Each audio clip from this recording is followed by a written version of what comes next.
Good morning students. आज हम पढ़ रहे हैं व्याकरण भाग। इसके पहले हमने पढ़ा स्पीति में बारिश पाठ और घर की याद कविता। आज आपके लिए होमवर्क है, आप इन दोनों पाठ में प्रश्न उत्तर लिखने का काम आज आपको मिल जाएगा और ये काम आपको आज और कल तक में पूरा करके रखना है। लिखने के लिए आप पहले स्पीति में बारिश, फिर उसके बाद है घर की याद, और लिखते समय ऊपर पाठ आरोह से है, वितान से ऊपर हेडिंग डालना ही है। फिर पहले कवि परिचय, लेखक परिचय। लेखक परिचय में भी आपको बता दिया गया था कहाँ से कहाँ तक लिखना है, कवि परिचय में भी बताया गया था। ये अनिवार्य रूप से आपको देखकर ही लिखना है, चाहे आप किसी भी 3 या 4 साहित्यिक विशेषताएं खोलें। आपको जन्म मृत्यु, रचनाएं, पुरस्कार है तो पुरस्कार, उसके बाद साहित्यिक विशेषताएं कम से कम 3 या 4 बिंदुओं पर आपको स्पष्ट कराया गया था, उन्हीं को लिखना है। आज हम पढ़ रहे हैं हिंदी साहित्य का इतिहास। ये कक्षा 10वीं में पूरी एक इकाई में हमने पढ़ा था। गद्य और पद्य, कोई भी लेखन का 2 ही प्रकार है, या तो गद्य होगा, नाटक, कहानी, उपन्यास, एकांकी, या पद्य होगा। तो गद्य जो है शब्दों का सार्थक समूह है और शब्दों से वाक्य बना है। वाक्य से एक निश्चित विधा होती, चाहे कहानी है, नाटक है, उसमें प्रत्येक गद्यांश का अपना अर्थ हो जाता है। पढ़ने पर श्रोता को या सुनने पर श्रोता को या पाठक को जो आभास होता है कि उस गद्यांश में क्या बताया जा रहा है, वो उसकी व्याख्या है, अर्थ है। माने लेखक जो भी कह रहा है, पढ़ने वाला उसे पूर्णतया आभास कर पढ़ सकता है, तब वह कहलाता है गद्य।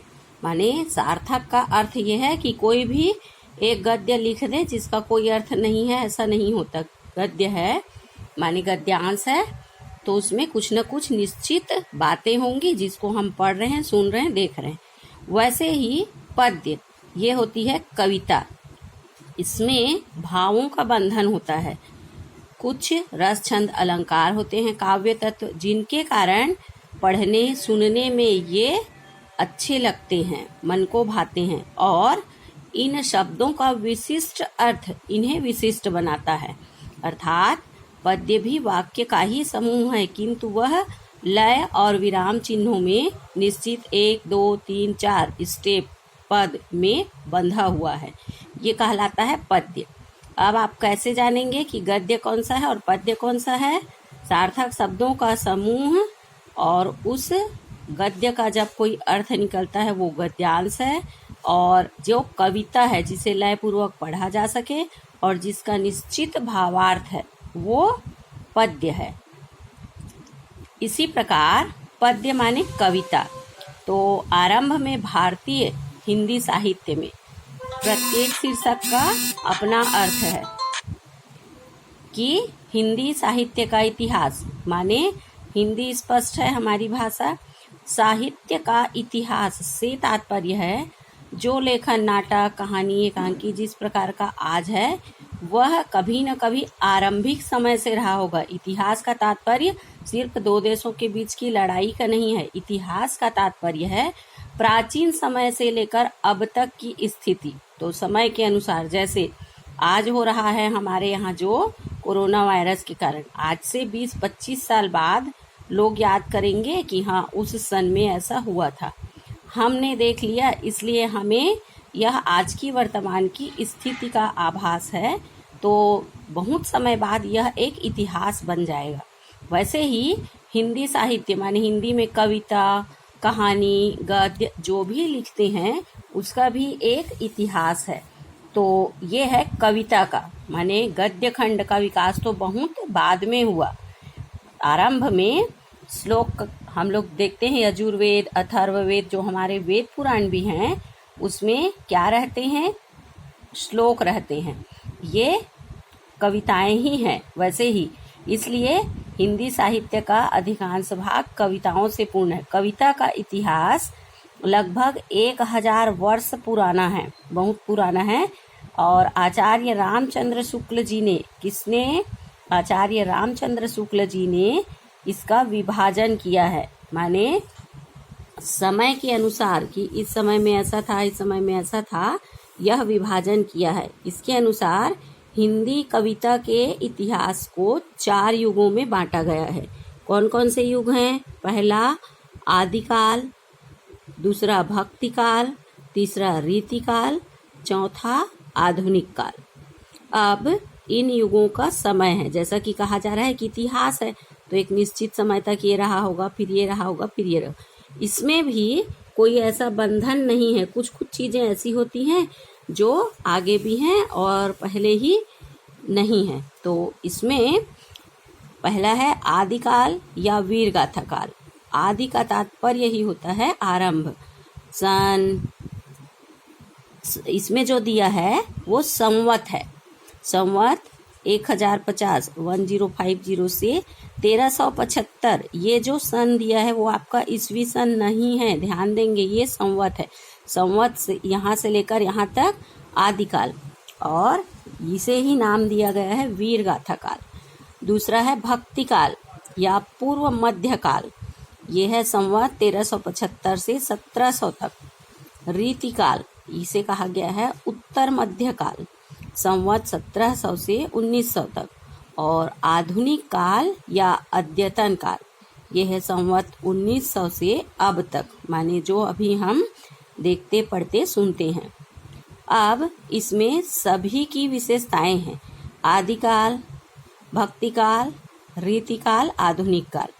आपका काम है कक्षा 10वीं में जिस प्रकार आपने पढ़ा, इन सभी कालों की 4 विशेषताएं, कवियों के नाम और रचनाओं के नाम, सब में हेडिंग डाल डाल के आपको लिखने का काम मिला है। क्या है ये? जब आप लिखेंगे कॉपी में तो चारों की 3 या 4 विशेषताएं, कवि के नाम और रचना का नाम। इसमें आपके 11th में माने कक्षा 11वीं में बहुत ज़्यादा इसके बारे में डीपली ना होकर सामान्य परिचय है, इसलिए आपको सिर्फ इसका परिचय कराया गया। चारों की विशेषताएं और कवियों के नाम आप लिखेंगे। इसमें आपका वर्णन में है भक्ति काल। भक्ति काल जैसा कि नाम से ही लग रहा है कि भक्ति भावना का समय, लेकिन इसका तात्पर्य ये नहीं है कि भगवान के सामने बैठकर पूजा करने का समय है। आपको बहुत ध्यान रखना है कि ये हिंदी साहित्य का है। भक्ति काल माने वह समय जिस समय हिंदी साहित्य की रचनाओं में भक्ति को स्थान मिला। संवत 1300 से 1700 तक, 1375 से 1700 तक।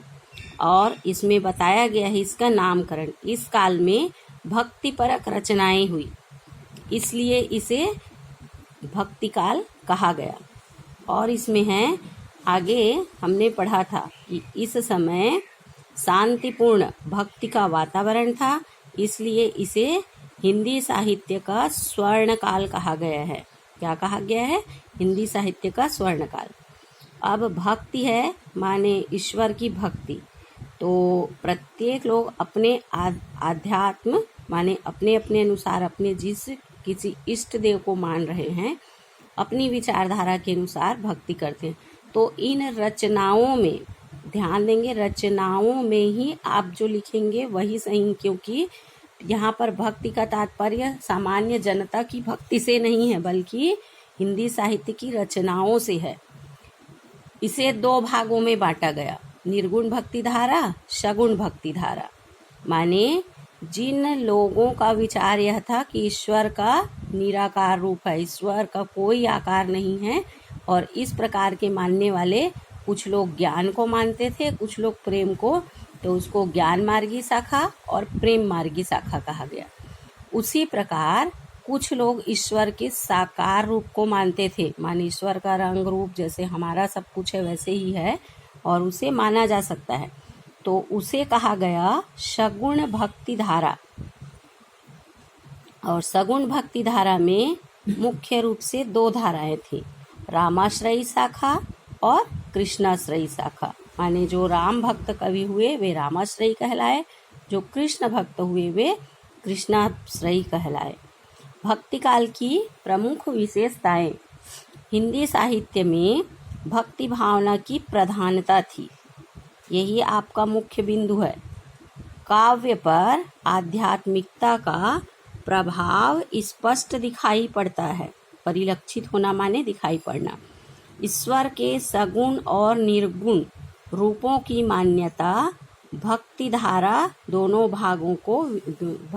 को दोनों भागों में विभाजित करती है। उस समय कवियों में समाज सुधार, आर्थिक एकता, समाज को आगे बढ़ाने से संबंधित कविताओं का दौर था। तुलसी ने लोक कल्याणकारी काव्य का सृजन किया। किसके माध्यम से? रामचरितमानस के। तो सूर माने सूरदास जी, मीराबाई आदि ने कृष्ण भक्त कवियों की भक्ति भावना को प्रधानता दी। इस काल की कविता में भाव पक्ष और कला पक्ष का सुंदर समन्वय हुआ। इस काल में लिखे गए साहित्य विश्वविख्यात हुए, क्योंकि उस समय आध्यात्म को प्रधानता मिली। राम भक्ति शाखा के प्रमुख कवि हैं तुलसीदास जी और कृष्ण भक्ति शाखा के प्रमुख कवि हैं सूरदास जी, और दोनों में ज्ञान की अपेक्षा भक्ति को श्रेष्ठ बताया है। अब है निर्गुण भक्ति धारा। इसमें निर्गुण भक्ति धारा की विशेषताएं बताई गई हैं। पहला है निर्गुण ईश्वर में विश्वास करना, माने निराकार ब्रह्म को मानना। बहुवेदवाद अर्थात अवतारवाद कि अलग अलग समय में अलग अलग वे ही देवता आते हैं, इसलिए कोई एक उनका रूप नहीं माना जा सकता। गुरु की महिमा ये मुख्य रही इस समय की बात के लिए कि गुरु को प्रधानता दी गई। रूढ़ियों और आडंबर का विरोध। मूर्ति पूजा के नाम पर जो आडंबर किए जाते थे, मौलवी और पंडित जो विभिन्न धार्मिक भेदभाव फैला रहे थे, उनका विरोध किया गया और नाम का महत्व बताया गया और ईश्वर भक्ति की प्रधानता। इसलिए निर्गुण भक्ति शाखा को दो धाराओं में बांटा गया। ज्ञानाश्रयी माने जो ज्ञान को ईश्वर का रूप मानते हैं, कबीर, नानक, सूरदास, और जो प्रेम को मानते हैं, जैसी आदि जो प्रेम को मुख्य मानते हैं, ये निर्गुण भक्ति धारा है। प्रेम कथाओं के माध्यम से जैसी ने बहुत अच्छे से ईश्वर प्राप्ति का साधन बताया। ये क्या हुए? निर्गुण भक्ति धारा। इसकी विशेषताएं हैं ज्ञानाश्रयी की विशेषताएं और प्रेमाश्रयी की विशेषताएं। आपको इसमें जो दिखाया जा रहा है उसके अनुसार आप ध्यान में रखेंगे कि निर्गुण निराकार ब्रह्म की उपासना किसकी विशेषता है? ज्ञानाश्रयी की। आडंबर का खंडन, मूर्ति पूजा का विरोध, गुरु महिमा का बखान और सधुक्कड़ी भाषा। प्रेमाश्रयी में आत्मा को प्रेमी और परमात्मा को नायिका बताया गया है, जिसके लिए वह व्याकुल है।